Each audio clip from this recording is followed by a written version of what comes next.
Do you struggle to understand copyright? If so, I got you covered. This video is the ultimate guide to copyright for authors in a hurry from an author who went to law school.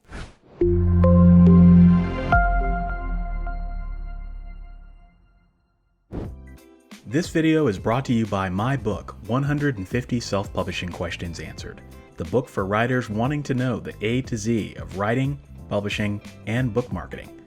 It'll give you clarity, confidence, and teach you how to turn your imagination into income. Level up your author business today by visiting authorlevelup.com/150. The book is available in ebook, paperback, and audio, narrated by me. That's authorlevelup.com/150.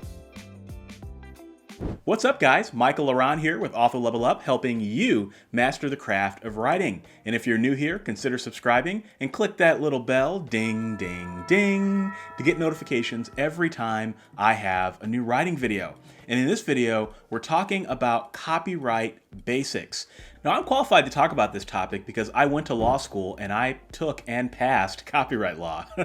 And so I like to think I know what I'm talking about here. And I read copyright cases on a weekly basis to stay in tune with what's going on out there in the industry. And I've written over 50 books. I've sold short stories to magazines. I've licensed my books into formats like translation and audio, and all of that because I understood copyright. Now, that being said, I am not an attorney, so please do not take anything I say in this video as legal advice. If you have a specific situation or issue, please contact a licensed attorney in your state. But I do hope that this video will give you some guidance and a good understanding of how copyright works. So what is copyright?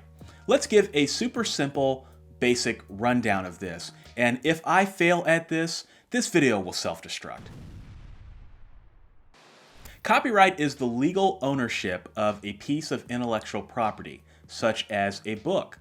An owner of a copyright has the exclusive right to reproduce, distribute, display, and perform a work. They also have the exclusive right to create a derivative work, which is really just a fancy legalese term for a format such as a translation, an audiobook, or any other thing that you can dream of getting your book into. If someone wants to use a piece of copyrighted material, they have to contact the owner to get permission, and the owner has to grant that permission. This is why if you want to license your work to a traditional publisher, you have to sign a publishing contract to give them that permission. Copyright protects the expression of the work. It does not protect ideas. So for example, let's take the idea of a wizard in training who goes to a magical boarding school. That's an idea. I could write a novel about a wizard who goes to a magical boarding school. You can write a novel about a wizard who goes to a magical boarding school, but neither of us can write a novel about a wizard who goes to a magical boarding school using the same words in the same order as J.K. Rowling's Harry Potter, because Harry Potter is protected by copyright. Now, don't confuse copyright with plagiarism. Neither of us cannot go and just steal the plot of Harry Potter word for word or structure by structure. But plagiarism is not a copyright issue. Copyright protects the expression of the work, meaning the order of the work on the page. Also, people confuse copyright with trademark. Copyright differs from trademark in one basic way. Think about copyright as the expression and trademark as the brand. Take the movie Frozen. The content of the movie, meaning the movie itself and all of the music, is copyrighted.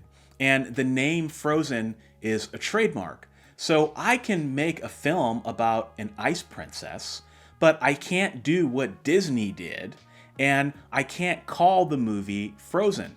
Now, ironically enough, Frozen is based on a story by Hans Christian Andersen, which is in the public domain, which we'll talk about in a moment. And as a final point, copyright in the United States lasts the author's life plus 70 years. Most other countries in the world follow similar guidelines. This means that after your death plus 70 years, your work falls into what we call the public domain. When a work falls into the public domain, that means that anyone can use it, remix it, or repurpose it for any purpose. So Hans Christian Andersen's short story got repurposed by Disney into the iconic movie. And those are the basics of copyright. All right, little fella, get out of here. Now let's go rapid fire through some common copyright questions. First question, do I need to copyright my work? No, your work is copyrighted the moment you affix it to the page. Some people often confuse this term. They think that they have to copyright their work, but that's actually not how copyright works. The moment you write the book, the moment you start writing it, the moment those words get affixed to the page, it's protected by copyright.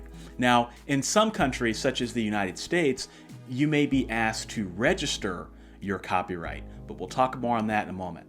Now, to show that your work is copyrighted, what you do is on the copyright page of your book, you use the little copyright symbol plus the year plus your author name or whoever is copyrighting the work. By putting that on the copyright page, you give notice to the world that your work is copyrighted. Now, you are not required to do this, at least here in the United States, but doing this may give notice to the world and demonstrate to them that the work is copyrighted. Now, another common question is, how do I do the little C and the circle symbol on your computer? Well, on the Mac, here's how you do it. Just simply do Option G, and you got your copyright symbol. It is that simple. Now, on a Windows machine, you need to hold the Alt key, and then on the numeric pad, type in 0169. I know that's kind of weird, isn't it? But I've always thought it's easy to remember by singing this jingle. Hold Alt, then press 0169.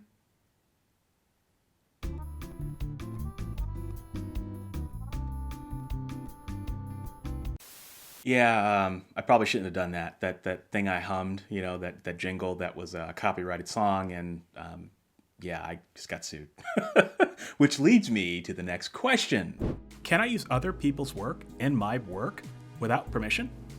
Let's say you want to open your novel with a Bob Dylan song lyric. Well, you have to get permission from Bob Dylan's record company in order to do that, and it's probably going to be more expensive than what you're willing to pay. So my answer is always get permission. But if you want a surefire way to make sure that you always have permission to use content in your work, I recommend a royalty-free site like Storyblocks. Storyblocks provides tens of thousands of images, audio, and stock footage video at a pretty affordable price so that you can use that without having to pay any royalties or getting any permission from the owners. That is the safest way, without a doubt, to make sure that you get permission. Or, just email the copyright owner of any content that you want to use and get permission, but just know that that is probably going to come at a cost for you. Next question, how do I learn copyright and get better at it? I got 3 good resources for you. The first is the Copyright Handbook by Stephen Fishman. This is a fantastic book and a fantastic primer to copyright. It is a little on the expensive side, but just trust me that you need to go out and buy this book because you can read it several times over your career, and each time you'll get something different from it. I'll drop a link in the show notes, and that is an affiliate link, so if you purchase that, I receive a small commission at no cost to you. So thank you.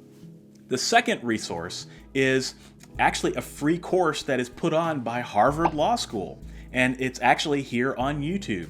So I will drop a link to that. But essentially, a Harvard law professor goes over the basics of copyright, talks about many of the things that I just talked about in this video, goes in depth into certain cases and why they were important. And the third resource is IPWatchdog.com, which is a blog that you can follow for free. And the great thing about this is that it's run by intellectual property attorneys, and they keep tabs on all of the copyright cases that are currently going on, and they comment on them in very easy to understand language. So I would highly recommend that you follow IPWatchdog.com and just keep a look at all the copyright cases that come up. And just by reading a case or two a week, you will get much, much better at it.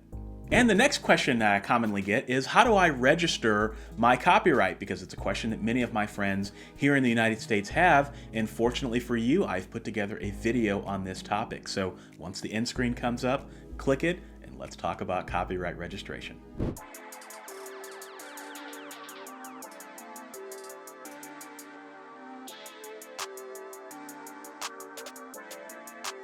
Perfect.